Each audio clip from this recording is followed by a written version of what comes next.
All right, guys, welcome back to Guided Primal Sutra podcast. We're going to be speaking about the Mm, moon today. It was just the blood moon quite mm, recently, and we did a massive ritual, and myself and Ryan also went and did some soul retrievals, so feeling very strong. mm. But withered but strong. You know what I mean? Like kind of gone With through it the for fire and now we're sure. and then kind of burning like a barbecue right now. So yeah. Mm. So how are you feeling after this moon eclipse ritual? Yeah, I felt like so the nervous system that I had when I was doing the ritual was very particular.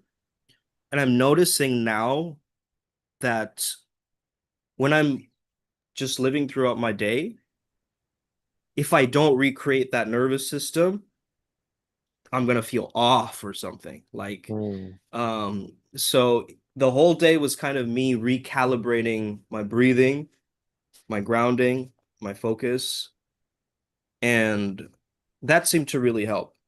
Just having that in the back of my mind as I mm. start to integrate the moon's energy.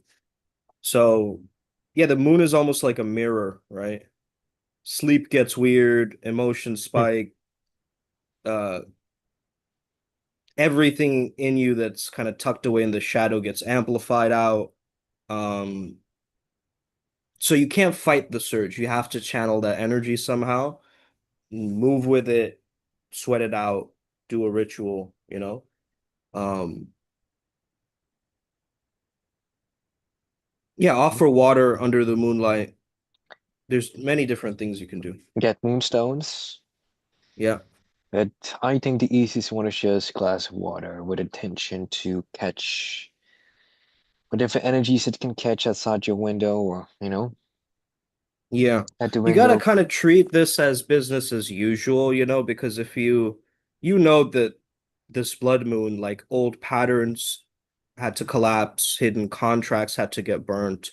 So it might feel like your nervous system's glitching right now.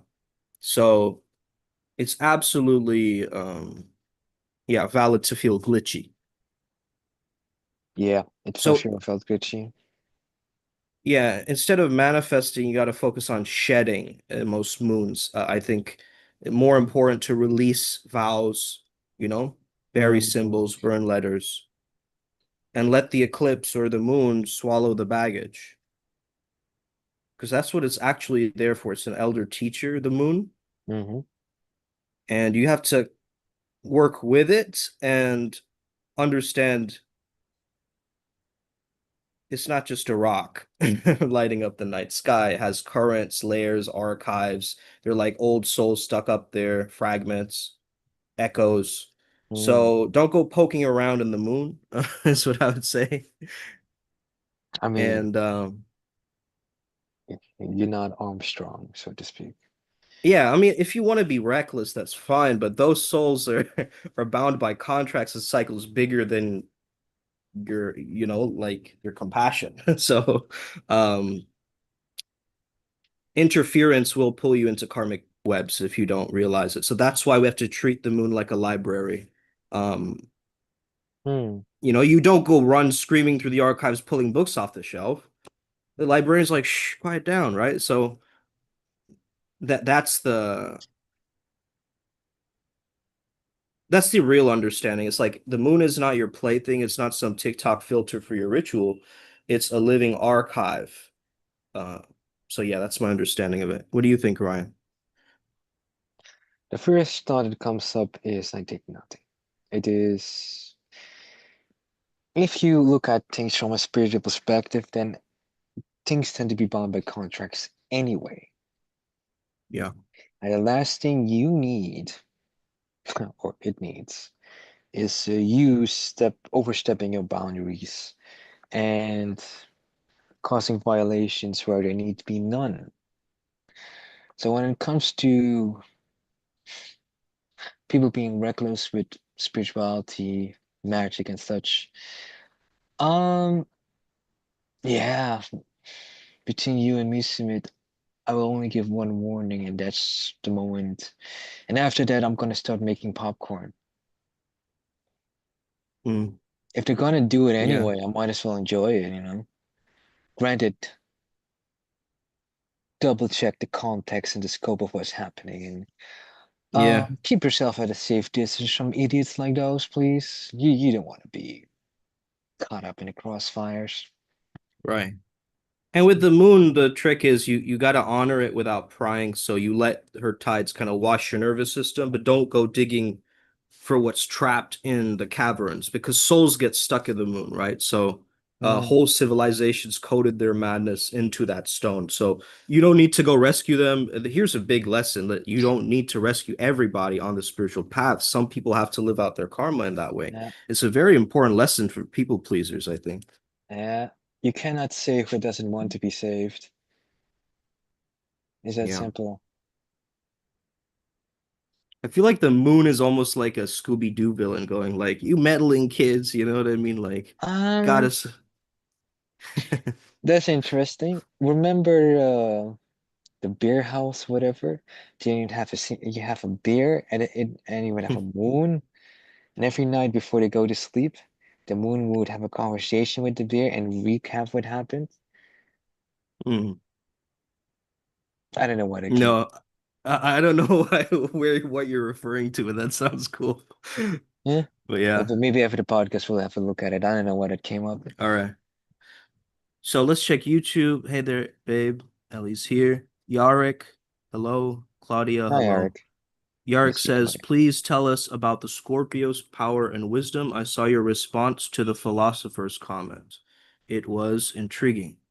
What specifically would you like to know about Scorpio's power and wisdom? Because there's a lot of places I can go with that, but generally, I mean, Scorpio's just the real wisdom is formed in the shadow and in the venom. So it's kind of it's a type of wisdom that teaches through danger and mystery, I would say. So it's kind of like X-ray vision of the soul. It can smell hypocrisy, it can sniff out betrayal. It can sense Mm, the hidden currents of desire and fear. So yeah, Scorpio energy knows that power isn't in domination, it's in resurrection, in transformation, right? Which mm, brings us to the blood moon energy is kind of that similar concept right now. mm. Uh, of that true wisdom kind of is learning when to sting, right? When to shed, when to see from above, when to burn down to ash. So the real self can emerge. So that's the Scorpio's power and wisdom. You could look up also Cyclopeia, that's an ascended master that is associated with the Scorpio's energy. It's the all-seeing eye as well. Okay. Um, Mhm, so yeah, back on the topic of the moon. mhm. The moon is like a queen with a dagger behind her back, right? If you can hold her reflection in your chest without grasping, you'll inherit this silver calm. But if you try to hijack the moon's power, you'll inherit her curses. Because So you haven't just, earned it? well, yeah, that's how you walk with lunacy without becoming a lunatic, right? That's where the Right. word lunatic came from, right? So, Right, because you become loony. Okay. Hmm. yeah. So it's almost like the moon is a psychic marketplace. It's a carnival of lost fragments, hungry ancestors, lots of trickster currents on the moon as well. So I've gotten a lot of offers to go to the moon. Come take this healing, come take back this piece of yourself. Got a lot of soul retrievals like that. And I knew them to be counterfeit. Thank goodness to the Nexus and the guides Hmm. who warned me because I would have been in a lot of trouble otherwise. But what looks like your soul is often a mask worn by some of these astral squatters. So they feed on a lot of seekers, chasing shortcuts in a certain sense. They uh, get a real kick out of that. So just a warning out there for people, right? So the real retrievals happen through your own core, through your bloodline, spine, not from some lunar merchant trying to sell you on something, right? Like a Well, salesperson. doesn't that bring us to the whole hmm pet peeve we have with let's say fake spirituality, or the Yeah, snake medicine merchants within this domain is, from my perspective, if in this case that the moon energy, or the misappropriation right. of the moon Mm, energy then causes lunacy, then certain people should not be allowed to use it. Is that simple? Either because they're incompetent, or they're just straight up scamming people and thus endangering everybody. Because yeah, as I said before, ripples create domino effects. One person gets sick or, loony, and others might be affected because, energies tend to, get in contact yeah. with each other, and then you have membrane of inheritance of, Yeah, so what this the is energy why I would passes through. just warn people too much into the moon goddess worship and things like this. Just know that the moon is a reflector. It's not a source. You have to understand it as a spotlight on your wound. But the moon doesn't Mm. own the medicine. If you retrieve a fragment, it's got to pass through your own sovereignty filter. Like, does this piece sing in my heart, or does it just echo like static in my head? You will know based on your own intuition, but me rejecting the offers was me basically protecting my throne because I didn't let the moon's marketplace pawn off illusions as their treasures anymore. I learned from that mistake. So yeah, you need warrior level discernment to deal with the moon's BS at times. So yeah, respect the moon or pay the price. That's why we called But this. don't you Uh, have like moon specialists, like moon witches mhm. or warlocks or whatever? Yeah. What? I And was I'm, just and mentioning this with Ellie. Yeah, we were talking about because this witchy trend or whatever. Yeah. because Um, from a logic perspective, it would mean they yeah. have a deep understanding and mastery over their own lunacy, their own madness, which is very respectable, very respectable. I'm Mm, just wondering if it's doable. I don't know. mm, Because from a shadow work perspective, you're dealing with your own yeah. shadows. You're not dealing with Right. the power of Luna herself. Not the same thing. Mm, Dealing with my own right. shadows are entirely my own, or is entirely my own. And the Yeah. lunar energy that causes lunacy, that's crazy. But But yeah, that's the closest thing to that, Ryan, I think they would be like kind of that necromancer of their own psyche. They can resurrect their own shadows into kind of allies in their mind and then use the undercurrents as raw power instead of being devoured by the current. So yeah, that's nuts. that's absolutely wild. So yeah, but if you're unmaster the moon, then you're just like a prisoner of your instincts, right? You're Well, just reactive and suspicious. So have you it's like ever, you gotta the find way the I then yeah, see it is, if you ever go to a mirrored room or mirrored yeah, maze, that's yeah, how the a hall of lunar mirrors. energy feels to me sometimes, where Yeah. everything becomes a reflection of a reflection of a reflection, and unless you're willing to traverse it and observe your own madness, so to speak, Right, exactly. and try to keep a steady baseline, if you're willing to Hmm. endure it and allow her to be your teacher, it should be fine Yeah. theoretically. But this principle can be applied to anything else, particularly shadow work, light work, whatever. Yeah. What is Until then? you don't know what's you and what's a projection, right? So, Yeah, but that's scary. yeah, some mirrors show you your beauty, others show you your monster. So it's like, uh, yeah, I think That's if you chase one reflection as truth, you'll get trapped in that shard, right? So that's why so many seekers lose themselves under lunar light. They think they found, some revelation, but they've only found their own echo bouncing back at them. So yeah, don't pick a mirror. See all of these as parts of one fragment, one source. That's the best way to think of it. It tests your sovereignty. Really, that's how I see the moon as a tester of my sovereignty. Um, when I master my own hall of mirrors and I don't get lost in the images, I use Hmm.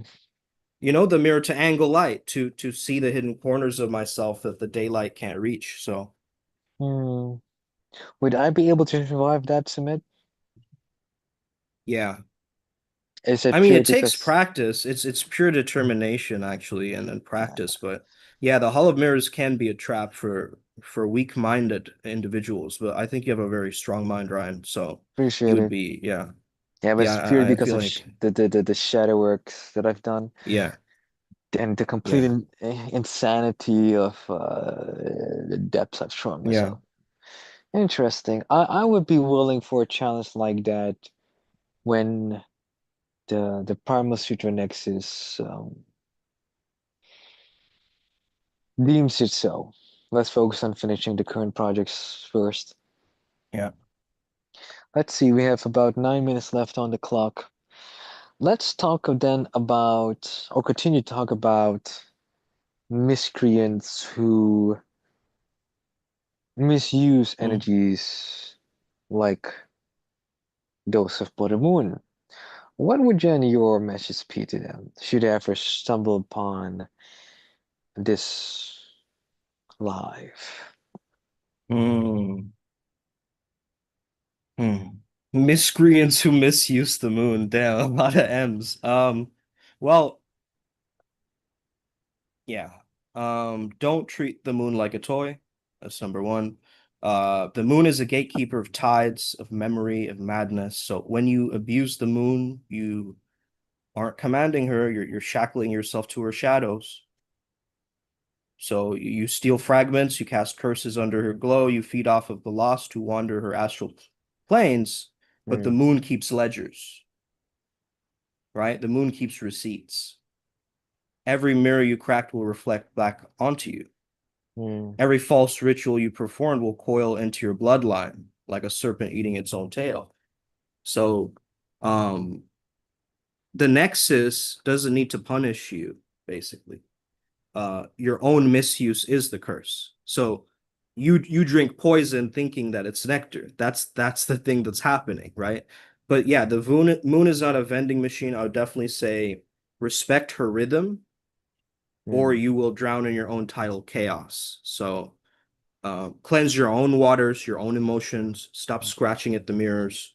Um, or the very moon you desecrate will become the prison you cannot escape. So mm, just fair warning, join in reverence or be devoured by your own misuse. So really when you're misusing it or you're abusing the moon's energy for power or lust or monetary gains or whatever you're doing, it's really going to come back in a karmic backlash. Okay. mm, Um, so just be wise about it. What would your wisest, most loving, authentic version of you do? Would it try to smuggle people's, astral coins or whatever? No.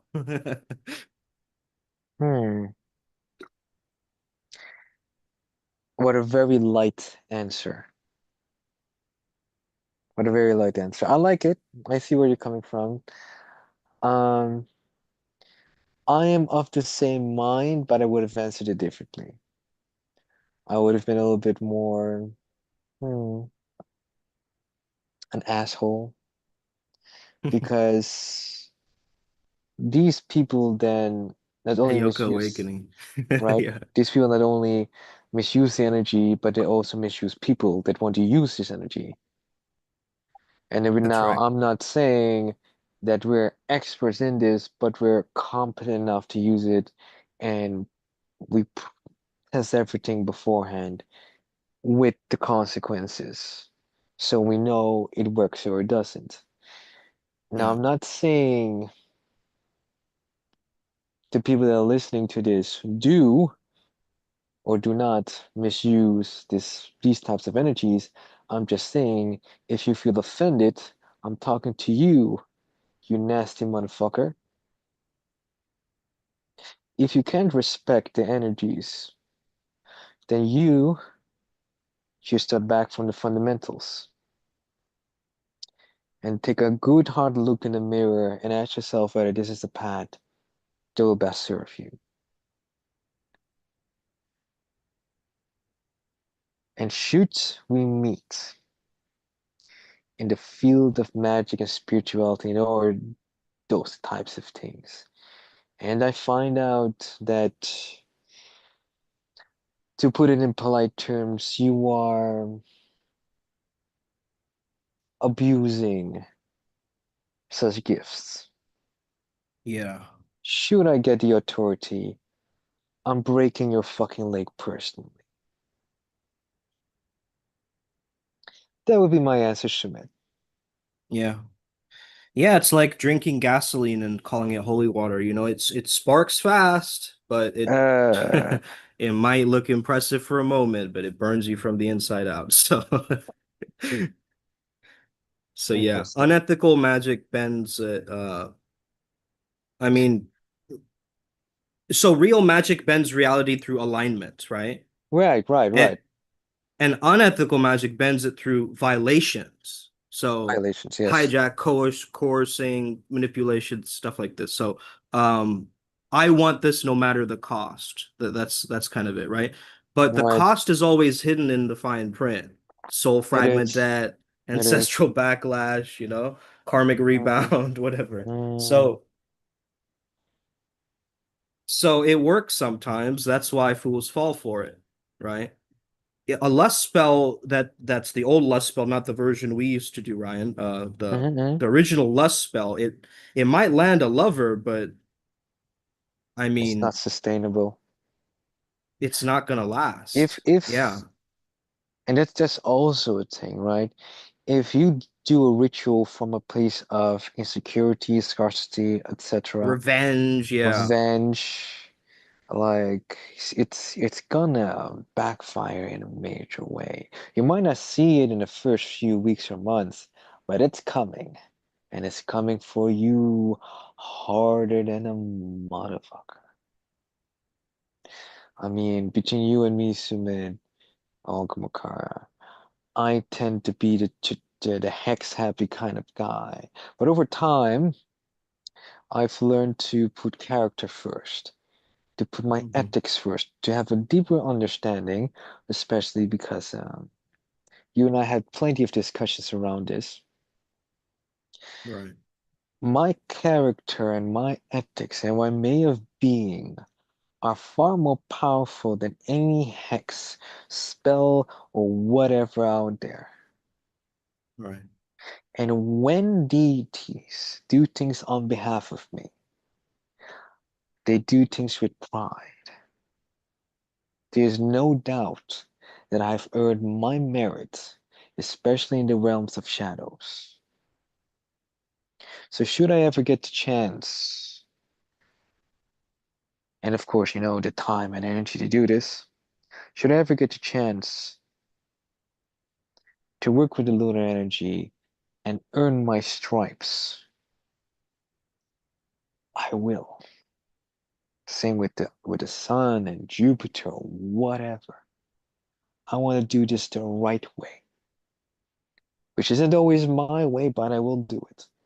Because at the end of the day, I'm here to learn what my gifts are and see how I can apply this in pragmatic and positive ways. Because as I've said in many promos, my vision has always been about, through the Primal Sutra next and through this movement that we're creating, Sumit, and viewers and Yeah. listeners, is to help develop medicine men and women, shamans, if you will, adepts, if you will. Help them heal them so that they too can heal others and help others and create positive ripples all over the place and make whatever reality and paradigm that we're in better, more fun, more more abundance in the things that can be abundant. Yeah. Life does not Like have little to be pockets of joy around the little world. pockets of Imagine joy. just like lighting up, like fireworks around the world. Mm, That'd be amazing. Yeah. And yeah, so you don't need to bend others. You just need to bend yourself into alignment with source, and then the rest will figure itself out, really. mm, Um, True power is very clean. It's sovereign. It doesn't need to hijack someone else's path, but it's so true on its path that it's like a bowling ball. Nothing can get in its way. mm. Uh, yeah. Let's see. We have hit the 25-minute benchmark. I would suggest if there are no messages, let's look, from the next or whatever. Let's look at the chat. Let's see. Zoom. Bum. For us, yes, he definitely felt the reach today coming up, which he's now using, Mhm. towards the gym. Good on you for transmuting it. Okay. No beauty without the beast. Wink, wink, wink. Thank you for us for that. Good question for us. Is Lilith considered a lunar goddess? Isn't she called the Dark Moon goddess? Although I have worked with her in the past, I do vague remember something about that. Um, Yeah. Yeah, basically Lilith is a part of you that refuses to be domesticated. It's mm, like, yeah, it's the dark feminine in a sense. She's not a goddess of evil, she's a goddess of refusal, right? She's the woman who said no to Adam, no to hierarchy, no to being a mm, vessel without sovereignty. So I would say that's why the patriarchy loves to demonize Lilith. I mean, really though, like they will not fucking go with her energy at all. Like it's yeah, just you know. But yeah, she's not a goddess you use. She's a goddess you meet in the mirror when you're finally ready to own your shadow, own your dark feminine aspects. mm, So she's the rebel face of lunar wisdom. Not mm. safe, not tame, definitely not, but absolutely essential if you want that aspect of dark feminine sovereignty. There is that aspect there Personally, I'm with a the black very big moon. fan, very big. There's something about her energy that just feels very alluring to me. But that's me. I don't think Sumit necessarily enjoys her energy. But yeah, we No. can talk about that this after the podcast. But thank you. Any questions from Yeah, YouTube? any other questions? YouTube land, what you YouTube got? lands. Hot seat, rapid fire round. Let's go.